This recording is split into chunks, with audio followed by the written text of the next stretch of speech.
Buenas noches, gracias por continuar conectados a la señal de Costa Rica Noticias. Estamos en vivo a las 8 de la noche con 4 minutos. Soy Ernesto Rivera. Hace poco más de 15 días se aprobó una ley para regular las tasas consideradas abusivas o usureras en los créditos bancarios, las tarjetas y la compra de electrodomésticos.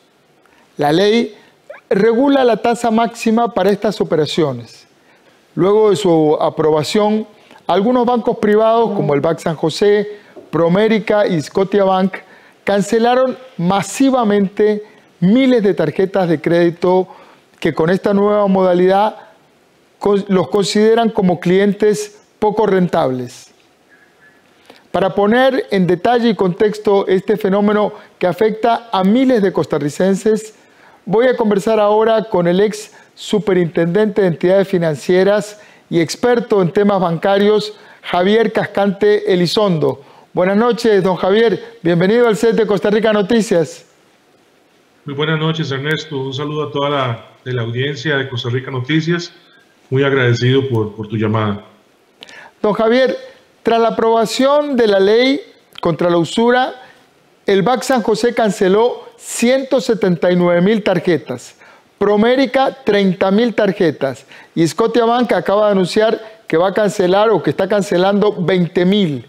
¿Cómo interpretar esas cancelaciones? ¿Solo eran buenos clientes si se le podían aplicar tasas de usura? Vamos a ver, el principio que regula una tasa de interés desde el punto de vista de negocio, Ernesto, es que hay diferentes tipos de tasas de interés que se le exigen a los clientes dependiendo del nivel de riesgo de estos clientes. O sea, no todos los clientes en una tarjeta de crédito tienen el mismo comportamiento de riesgo. Y entonces, algunos clientes que se consideran más riesgosos, y ahorita voy a explicar qué significa eso, pues tienen que tener tasas de interés más altas. Los créditos en materia de tarjetas de crédito no son como los créditos naturales, como un crédito hipotecario y un crédito de consumo. Ese riesgo que menciono va asociado a la posibilidad, digamos, del tipo de actividad donde están esos clientes, su nivel de capacidad de pago, y por lo tanto, entonces, en algunos casos, ¿verdad?, se requiere que el banco pues tenga que cobrar y compensar ese nivel de riesgo por una tasa de interés más alta. Ahora, se supone que esa determinación de esa tasa de interés es un criterio técnico, un criterio en donde el riesgo se mide, no es un criterio antojadizo. Y por lo tanto, ¿verdad?, cuando se emite una ley que le dice a una entidad financiera, usted solo puede cobrar X determinado nivel de tasa de interés, pues no es que el cliente se vuelve poco rentable, sino que legalmente no se le puede cobrar el rendimiento que el modelo de riesgo probablemente de los bancos dice que debe cobrarse. Tampoco significa que se justifique cobrar tasas fuera de lo normal, ¿verdad? Porque eso no debería suceder, ¿verdad? Lo que sucede es que cuando hay mecanismos o establecimiento de ese tipo de normas, tienden a ocurrir este tipo de situaciones. Eso ha pasado en todas las jurisdicciones que yo conozco en donde se han establecido topes de tasas de interés, ¿verdad? Al inicio de los mercados tienden a acomodar y decir, bueno, a estas personas, por su nivel de riesgo, no les podemos prestar porque la tasa de interés que él debería pagar no la voy a poder cobrar. Justamente, don Javier, usted pone, como es habitual, el dedo donde es. El tema es la calificación del riesgo. Si estas personas tienen un riesgo tan alto, no hay una mala calificación del riesgo al darle un crédito que no pueden pagar. Entonces, la única manera de darles un crédito, de darles una tarjeta, es garrotearlos de una manera tan salvaje que al final tampoco la van a poder pagar. Bueno, eso es un buen comentario, ¿verdad? Eso es una buena apreciación de su parte. Se supone, ¿verdad?, que dependiendo del nivel de riesgo, así debería ser la tasa de interés y cuál es el apetito de riesgo que quiere asumir la entidad. Yo considero que bajo ninguna circunstancia a una persona que no tiene capacidad para pagar una deuda se le debe dar una deuda, ¿verdad? Se le debe dar el crédito. Y aquí yo creo que es una buena reflexión que hay que hacer a nivel del sistema financiero, no solamente formal, sino también informal, Ernesto, de conversar y determinar y pensar si efectivamente los niveles de sobreendeudamiento que tiene la población son justificados técnicamente, ¿verdad? Y entonces, como le digo, no se justifica una tasa excesivamente alta. Si efectivamente una persona no tiene capacidad para pagar, lo más prudente de una entidad financiera es no darle el crédito. Lo que sucede es que puede ser de que cuando se hizo esa valoración de riesgo, la persona sí tenía la capacidad para pagar esa deuda, probablemente no estaba tan sobreendeudada, y en la dinámica, conforme fue evolucionando su comportamiento financiero, la persona se fue sobreendeudando, y eso le fue minando su capacidad de pago. Pero es correcto, ¿verdad? La técnica dice que a una persona que no tiene capacidad de pago no se le debe dar un crédito, y que las entidades financieras tienen que tener las prácticas comerciales para efectivamente no dar ese crédito. Si lo dan, pues van a tener que asumir posibles pérdidas que también la regulación financiera exige que las reconozcan en sus estados financieros.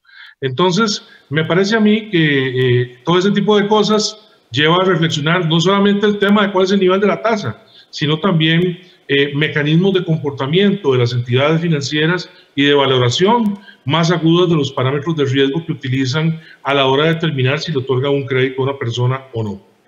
Así es, don Javier.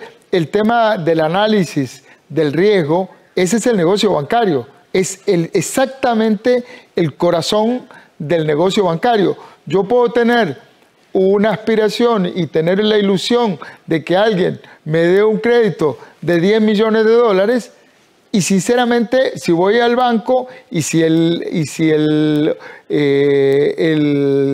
la persona en el banco que me está atendiendo tiene una buena técnica bancaria, me va a decir: no, don Ernesto, su salario, su expectativa de salarial no le alcanza a usted para eso, no le puedo dar ese crédito. Tiene el banco la obligación de ubicarlo, no decirle: sí, le voy a dar el crédito, pero le voy a cobrar una tasa gigantesca porque usted es un enorme riesgo. Eso es mala técnica bancaria. Sí, si efectivamente la persona no tiene capacidad para pagar la deuda que está asumiendo, el banco tiene una cosa que se llama tolerancia al riesgo, Ernesto, y entonces dice: bueno, ya yo, dado lo que quisiera, digamos, como política de crédito tener, no puedo prestarle a una persona que no tenga capacidad de pago, aun cuando la tasa de interés sea infinito, ¿verdad? Aun cuando el cliente le perjure y le diga al banco: no, yo sí le voy a pagar, yo sí tengo capacidad de pago. No, mire, los números no cierran y por lo tanto usted no puede tener ese crédito. Entonces la pregunta aquí es si efectivamente esas personas que hoy les están, digamos, cerrando la posibilidad de la tarjeta de crédito y transformándoles esas tarjetas de crédito, tengo entendido, en una operación de crédito de consumo a un plazo, creo que son 5 años en promedio, si efectivamente cuando se les dio el crédito tenían la capacidad para pagar.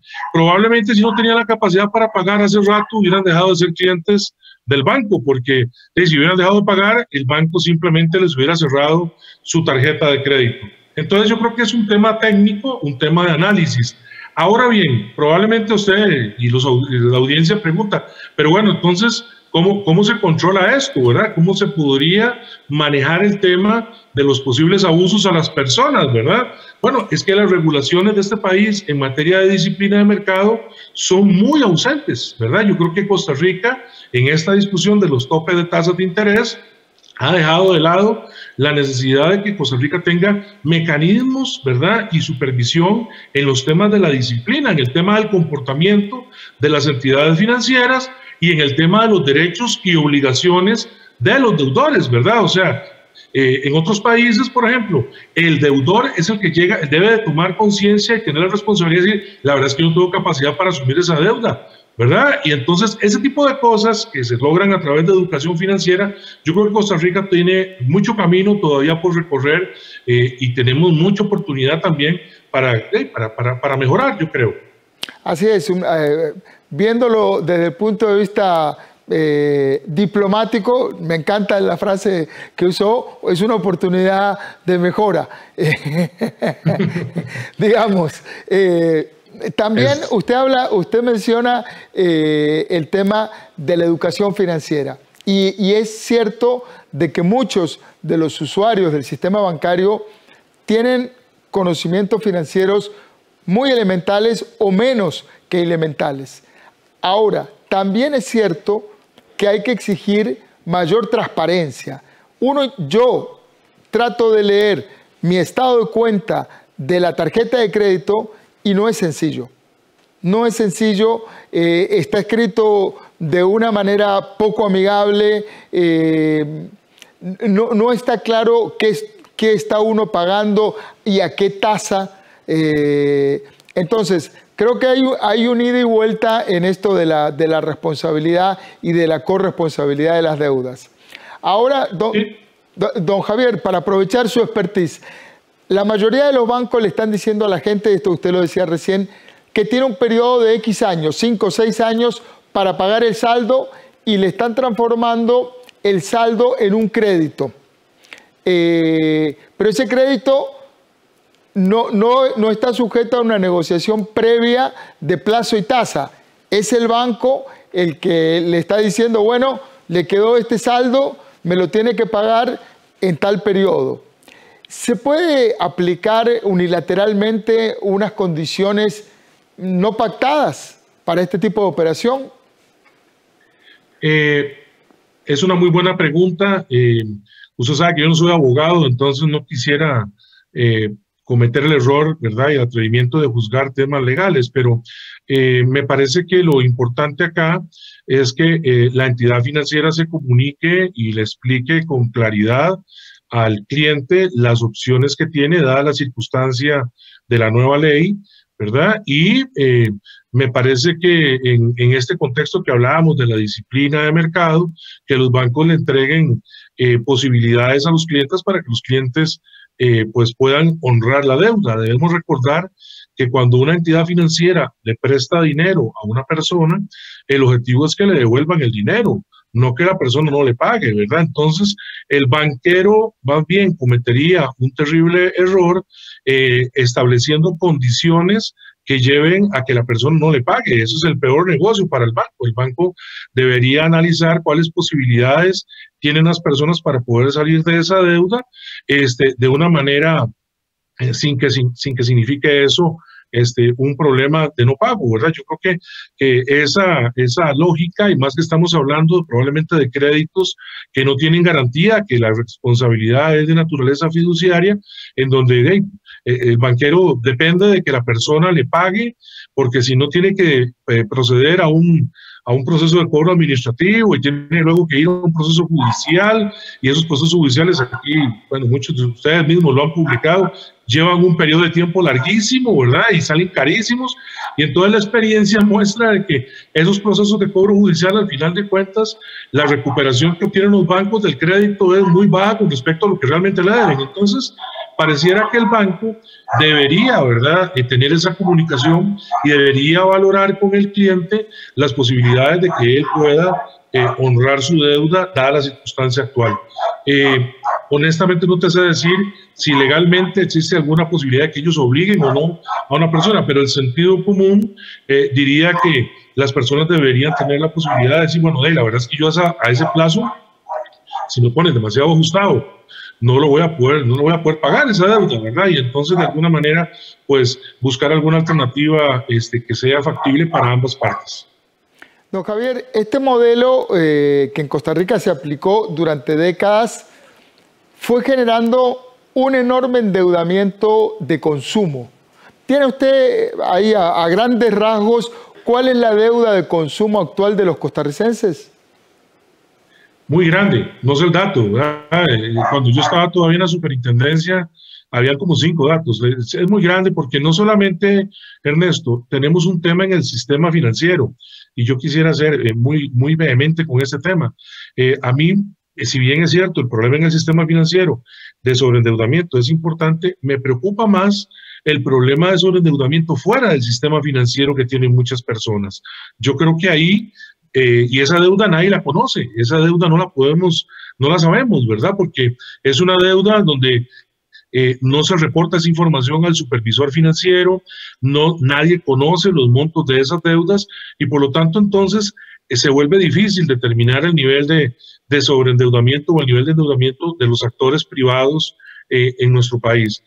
Una de las cosas que también se hubiera aprovechado la ley esta, dado que se siguió esa iniciativa de querer modificar algunas cosas, hubiera sido importantísimo que todas estas operaciones de crédito que no son reguladas hoy por la SUGEF se reporten a la SUGEF, ¿verdad? Que se diga, todos los que prestan dinero, ¿verdad? Independientemente de quién sea, pues hagan un reporte. Y hubiera permitido a este país tener una verdadera dimensión de cuál es el nivel de endeudamiento de la gente y probablemente tomar decisiones de política pública para poder determinar cuáles medidas podemos determinar, ¿para qué? Para corregir el problema del sobreendeudamiento o cuáles prácticas de mercado existen. Usted hablaba hace un ratito de la transparencia. Bueno, si supiéramos cuáles son las tasas de interés, si supiéramos cuáles son los plazos, cuáles son las condiciones crediticias de todas estas figuras de crédito que existen en nuestro país no reguladas, podríamos tomar mejores decisiones. Pero bueno, eso no lo tenemos hoy factible. La Central de Información Crediticia de la SUGEF es una central que contempla solo entidades reguladas, entidades que no son reguladas por la superintendencia, pues no sabemos si prestan plata, no sabemos a qué tasa prestan, no sabemos a qué plazo prestan, no sabemos qué condiciones lo hacen, no sabemos si hay garantías de qué tipo, ¿verdad? Y eso me parece a mí muy lamentable, ¿verdad? Que en un país como el nuestro no tengamos esa información o no se cuente con esa información para poder dimensionar un problema social bien grande, bien grande. Justamente, a ver, ilústrenos un poquito. En el caso, ¿qué ocurre con una enorme masa de personas que buscan crédito? La gente más humilde busca crédito para consumir, porque incluso es un crédito casi que de reemplazo. Se me rompió la refri, voy y tengo que sacar una refri nueva y reemplazar la que tenía. Y voy a la casa de Línea Blanca y se compró la refri. A lo mejor se entusiasmó la señora o el señor y incorporaron además una licuadora en el paquete.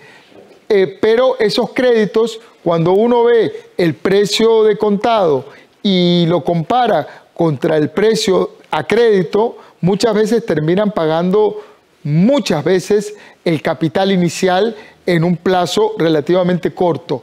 Estos créditos que serían como microcréditos, esas entidades no son entidades reguladas.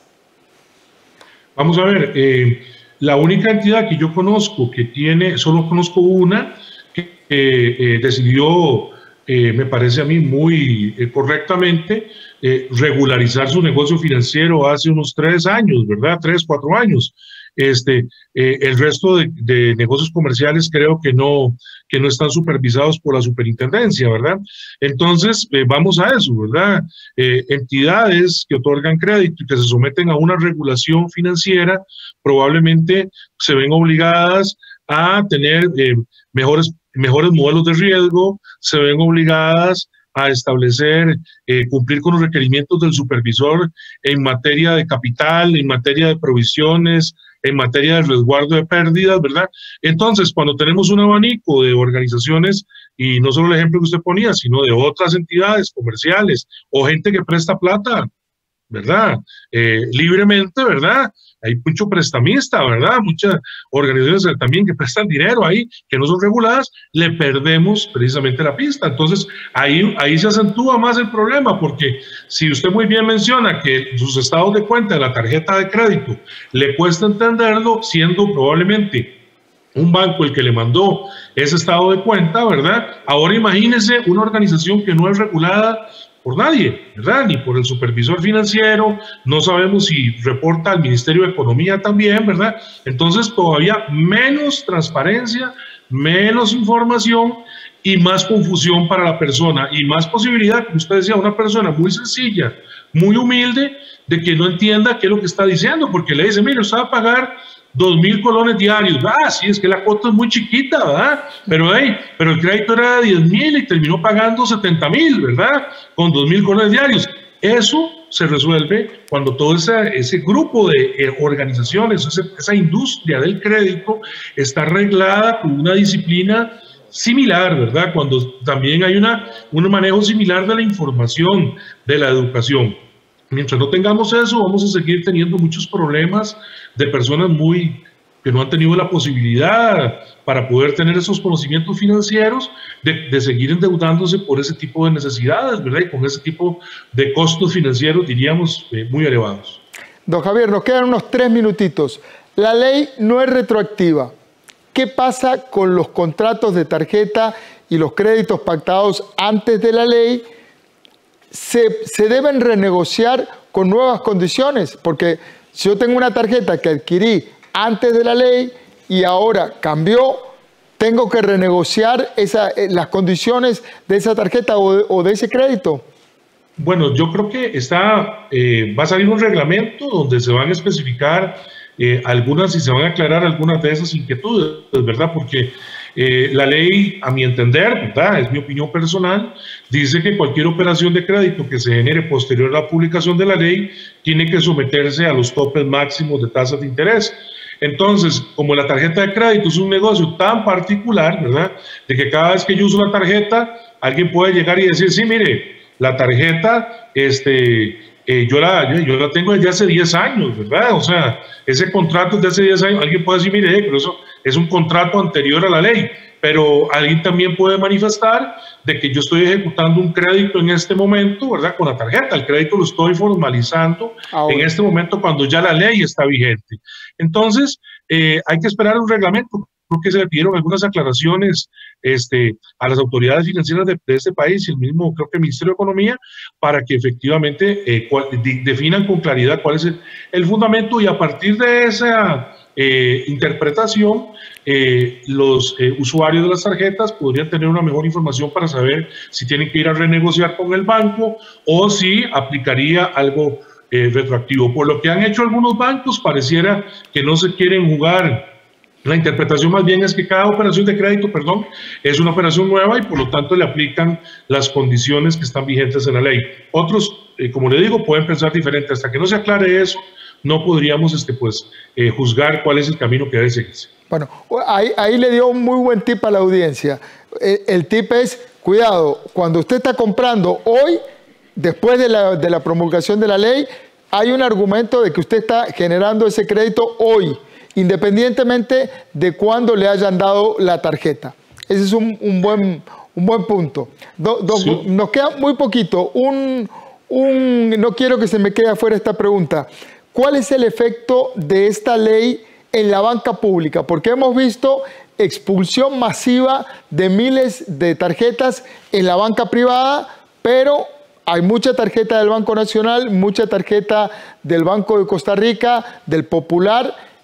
¿Cuál es el efecto de esto en banca pública, que no ha dicho nada todavía? Bueno, probablemente, tal vez cuando uno ve el mercado de tarjetas de crédito en el sector regulado, vuelvo a repetir, ¿verdad? Porque hay un sector no regulado que emite tarjetas.